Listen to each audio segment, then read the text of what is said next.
Meskipun tertinggal di babak pertama, 2 gol dari Phil Foden dan 1 gol dari Erling Haaland memberikan kemenangan bagi Manchester City dalam laga melawan Manchester United di Derby Manchester. Dan ini juga memberikan kekalahan liga pertama bagi Manchester United setelah unggul di babak pertama selama lebih dari 9 tahun lamanya. Kali ini kami mengulas statistik kunci yang terjadi dalam laga antara Manchester City versus Manchester United. Simak penjelasannya sebagai berikut. Manchester City patahkan rekor Manchester United. 2 gol Manchester City usai tertinggal lebih dulu di babak pertama mengamankan kemenangan penting dalam Derby Manchester di Etihad Stadium. Dengan 2 gol Phil Foden di babak kedua membawa timnya membalikan keunggulan dan berhasil meraih poin penuh untuk menjaga persaingan perebutan gelar juara Liga Inggris untuk keempat kalinya berturut-turut. Dan ini sesuatu yang belum pernah dicapai oleh klub manapun di Inggris. Sebelum laga ini, Manchester United belum terkalahkan dalam 143 pertandingan Premier League terakhir mereka saat sudah unggul di babak pertama dengan rekor menang 123 kali dan seri 20 kali.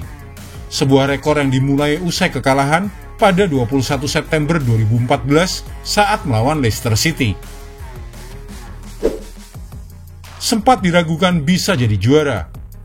Sekarang dalam tahap akhir musim 2023-2024, 1 poin pun akan memiliki pengaruh besar dalam perburuan gelar. Sebelum terciptanya gol penyama kedudukan Foden pada menit ke-56, Manchester City sempat turun dalam prosentase favorit untuk gelar juara Premier League, yang awalnya 47,6% menjadi 40,5% di akhir babak pertama.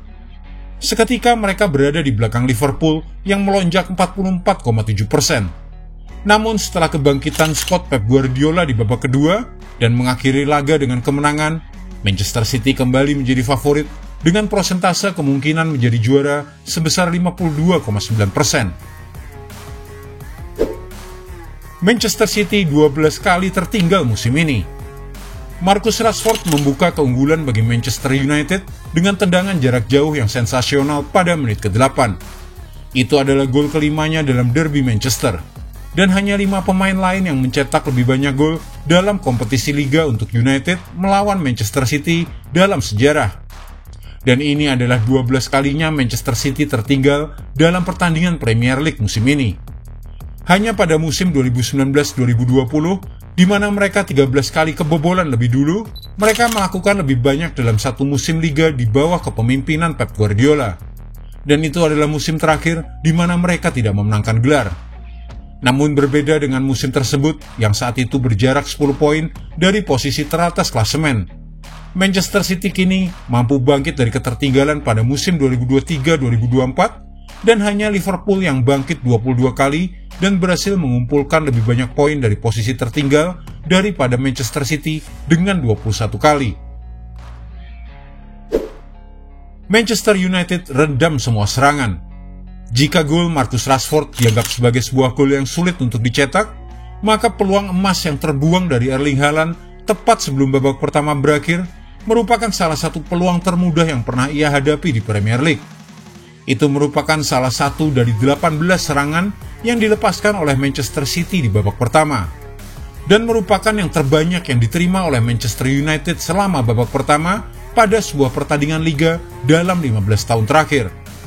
Skuad Manchester United musim ini merupakan tim yang menghadapi paling banyak tembakan ke arah gawang mereka, dan babak kedua pun berlanjut dengan pola yang sama. Namun kali ini, akhirnya United gagal juga meredam semua serangan City. Terus gempur tanpa kenal lelah. Gol Phil Foden ke arah sudut atas mirip yang dilesakan oleh Rashford untuk membuka keunggulan. Itu merupakan tembakan ke-21 dari Manchester City.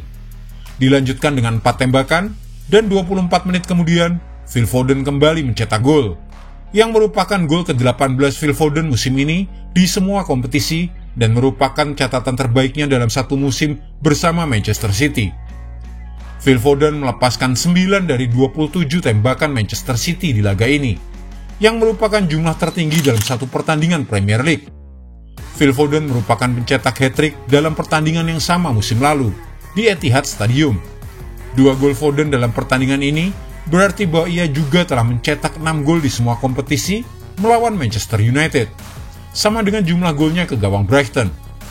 Sementara itu Erling Haaland setelah gagal mencetak gol di akhir babak pertama, Haaland memperbaiki kesalahannya dan akhirnya mencetak gol di waktu tambahan dengan gol ke-6-nya dalam derby Manchester hanya dalam 5 penampilan dalam pertandingan tersebut. Gol tersebut adalah gol ke-80 Erling Haaland di semua kompetisi untuk Manchester City sejak bergabung pada musim panas 2022. 31 gol lebih banyak dari pemain lain untuk klub Liga Premier dalam periode tersebut. Haaland mengalahkan rekor Mohamed Salah dengan 49 gol untuk Liverpool, yang berada di urutan kedua. Tetangga berisik dominasi Manchester United.